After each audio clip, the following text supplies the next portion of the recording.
మేనల్లుండి సావగొట్టినందుకు నువ్వు సంఖ్యలేయడానికి వచ్చావా?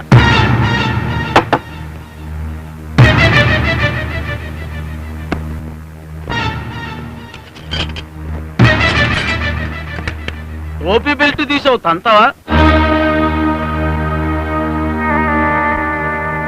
ఇదేంటి రూట్ మార్చుకుంటావు?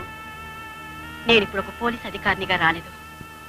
కేవలం విజయ్ మేనతగా మాత్రమే వచ్చాను. నా మీద పగతో పంతంతో ప్రేమించుకున్న లతని విజయ్ని విడదీయద్దు. నువ్వు ట్రాక్ మార్చావు కాబట్టి నేను కూడా మారుస్తున్నాను. శుభలేఖలంతా ఇవ్వడం అయింది, బంధువులందరూ వచ్చేసారు. ఇప్పుడు పెళ్లి ఆఫ్ చేస్తే నా కొడుకు ఆత్మహత్య కూడా చేసుకోవచ్చు. అయినా ఈ పెళ్లి ఆఫ్ చేస్తాను. నీ అన్న కొడుకుతో నీ పెళ్లి జరిపిస్తాను. కానీ ఒక్కసారి నేను ట్రాన్స్ఫర్ అయి వెళ్ళిపోవాలా? నేను చాలా డేంజర్ మనిషినమ్మా.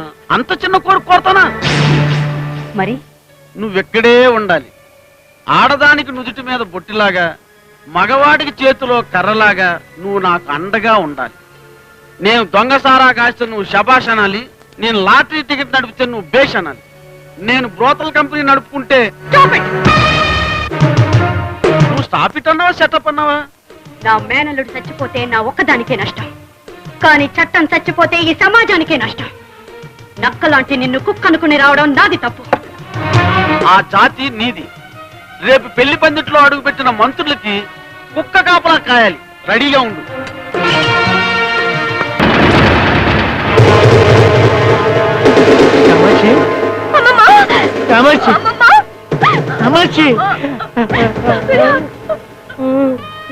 ఈ పెళ్లి ఆపటానికి దేవుడు నాకు చూపిన మార్గం ఇది.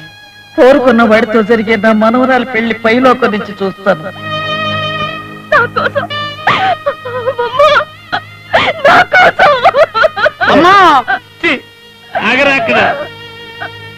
పుణ్యశ్రీవారి తల్లి, ఈ పెళ్లి జరిగితే నేను బతుకున్న అమ్మమ్మ అని ఏడ్చిన మనవరాలి కోసం సారు సత్యం వరమిచ్చిందిరా.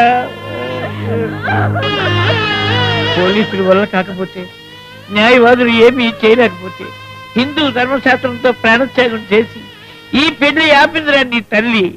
ఈ మహా ఇల్లాలకి నువ్వు తలకొరి పెట్టే యోగ్యత కూడా లేదురా నీకు. ఏమయ్యా మేజిస్ట్రేట్, ఆనాడు పందిరంటుకుంటే ఈ ఝాన్సీని శనిదేవతని వదులుకున్నావు. మరి ఈనాడు నీ కూతురు పెళ్లి జరుగుతుంటే నా భార్య చనిపోయింది. మరి నీ కూతురు కూడా శనిదేవతేనా? అమ్మా ఝాన్సీ, నీవు న్యాయం వైపు నడిచేదాని అయితే చనిపోయిన నా భార్య ఆఖరి కోరిక తీర్చమ్మా, తీర్చమ్మా.